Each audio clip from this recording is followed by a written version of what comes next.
Now, amortization schedules should not be new to you at this level of your academic work. However, since it has been a while since many of you took accounting or other financial courses, we're going to do a quick review here and then review the table on page 119 so you'll be reminded of how it works. Now, in previous sections of the book, you were asked to calculate the total annual payment of a loan. And of course, when you divide that amount by 12, you don't really get the monthly payment. That is because there's an impact caused by compounding periods on the loan, and that will cause the payments to increase. Now, the actual formula for calculating the monthly payment is PMT equals present value divided by 1 minus 1 divided by 1 plus r raised to the nth divided by r. The present value in the formula is the loan amount.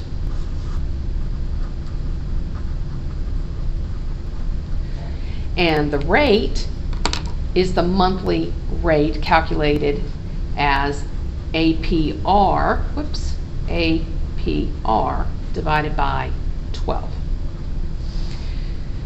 So if we read the background information on table 5.3, we will collect the following information. First of all, N equals the number of years times compounding periods.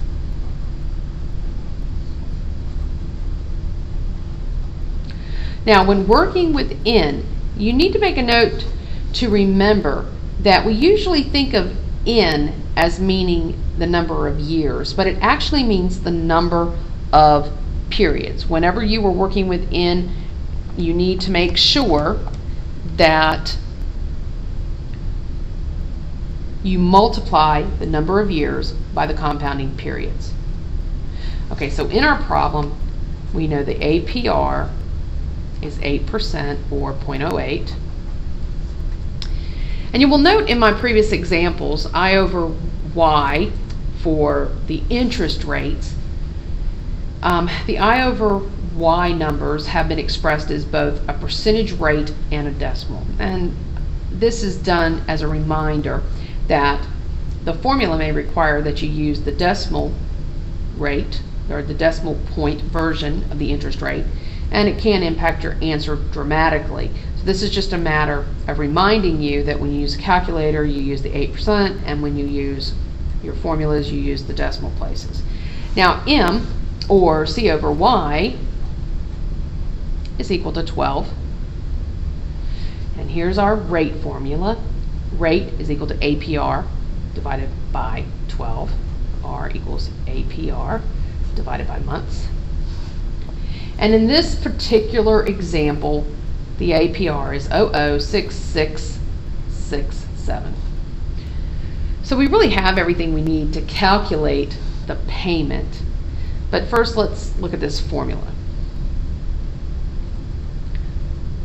Now I'm going to do a real quick work through of this formula.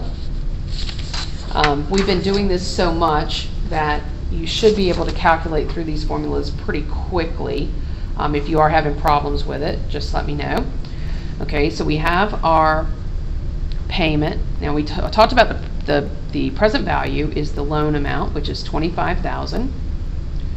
Okay, we're going to divide that by 1 minus 1 divided by 1 plus 0.006667 raised to the 72nd divided by the rate of 0.006667.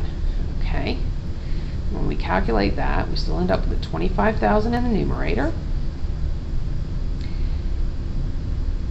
and then we end up with 1 divided by 1.613541, and that is divided by the rate 0.00667.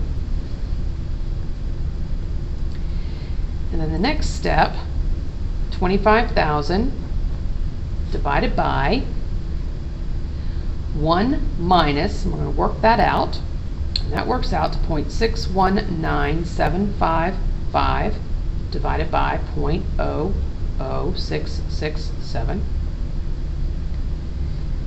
And we just keep working through that denominator.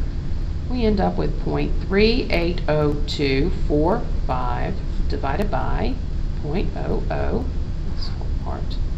Whoops, put my line too far. 0.00667.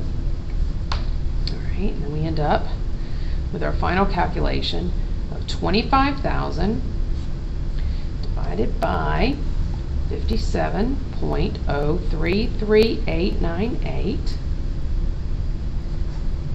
And then when we do our manual calculation, we get 438,335,812 or 438.34.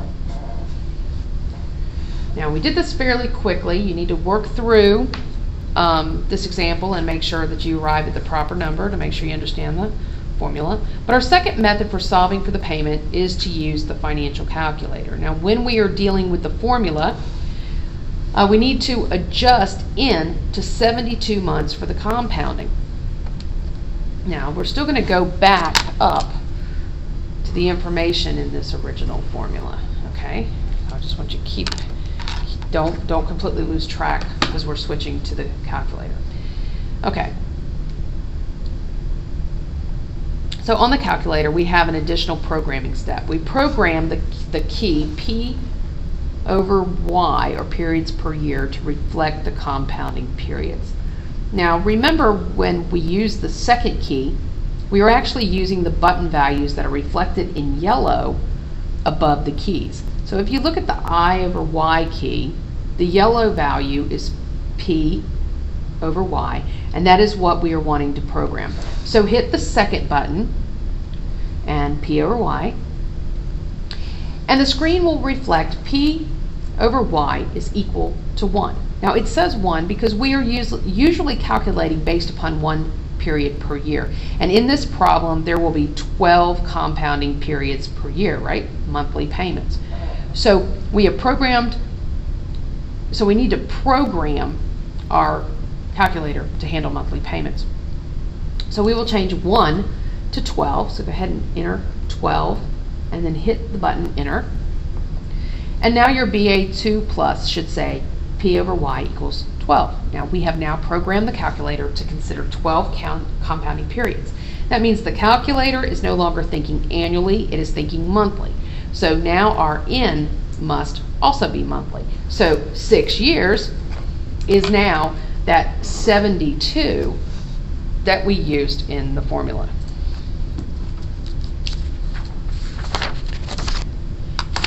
Okay, so let's get this done on the calculator.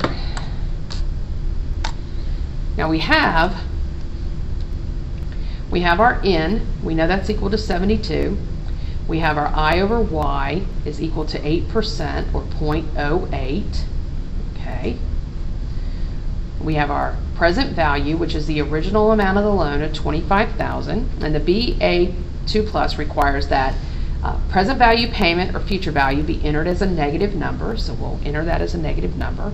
We don't know what the payment's going to be because we're solving for that. And then the future value is going to be 0 because we will be paying the loan off and there will be no future value. So let's go ahead and enter this information. N is 72. I over Y is 8. 25,000 for the present value. Make sure you hit your plus minus key. Present value. We don't know the payment, and we know the future value will be 0. So when we hit compute payment, our payment is $438.33, which closely reflects the answer that we calculated with the formula. Now the only thing that's left to do is to calculate how much of our fixed payment, this is our fixed payment, is interest. And that is calculated by taking the interest expense per month, okay, and you're going to take the beginning principal balance, which we're just going to continue to abbreviate that PB, And you're going to multiply it by the rate, which we know is 0.08, and divide that by 12. Okay? And keep in mind that we would have to calculate the new interest amount every month because the principal balance of the loan would be changing. Now, in order to understand the table on table 5.3, we have to know how much of our payment is principal and how much is interest. So let's take the $438.33, which we know is our principal and interest payment, right? And then we're going to calculate our interest expense. So we know our PV is $25,000. We're going to multiply that by the rate, 0.08, and then we're going to divide it by 12. And that gives us our interest expense of $166.67. And then when we subtract that, we get $271.66. Okay, now this is going to be a very important fact to remember when we start working with the amortization schedule. Okay, so now let's turn to page 119, the amortization schedule. Now what I'm hoping is that this will be in good focus, but if not, you can follow along in your textbook on page 119. So this is the table for 5.3. Okay, we know that the beginning balance is $25,000, and that's in this first blank here because that is how much we borrowed. And we are going to send in a payment of $438.33 because we just calculated that amount. So we know that's correct. And we also, I told you we we're going to refer back to this, we also know that our interest expense is going to be $166.67. And that's going to leave $271.66 to be applied to the principal.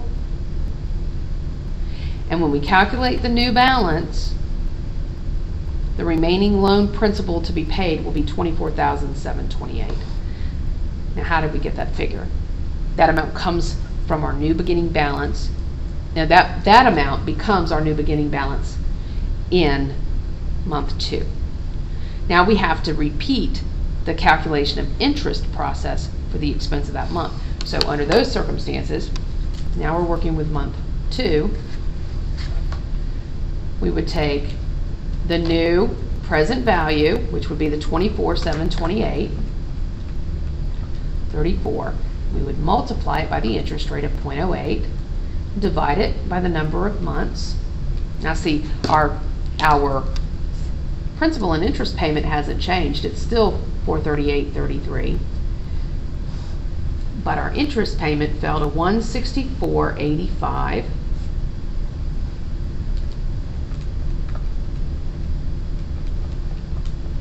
And that left a principal payment of $273.48.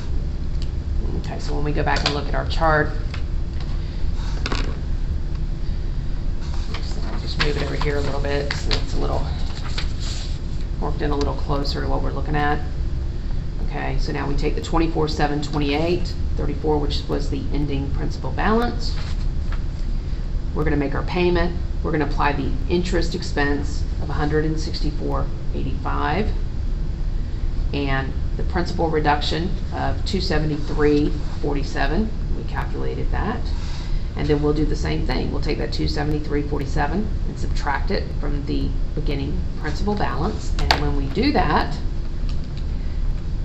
$24,728.34 minus this principal reduction of $273.47, we get $24,454.80. By my calculations, that's 87. The book says 86, but it's close enough. Okay, and that's how you work through the amortization schedule.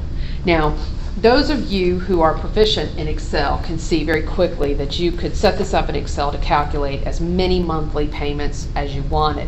Now, if I had to set up an amortization schedule, I would use Excel. I would not attempt to manually calculate the entire table. If you do not regularly use Excel, you should watch the video, Setting Up Amortization Schedules in Excel for Guidance.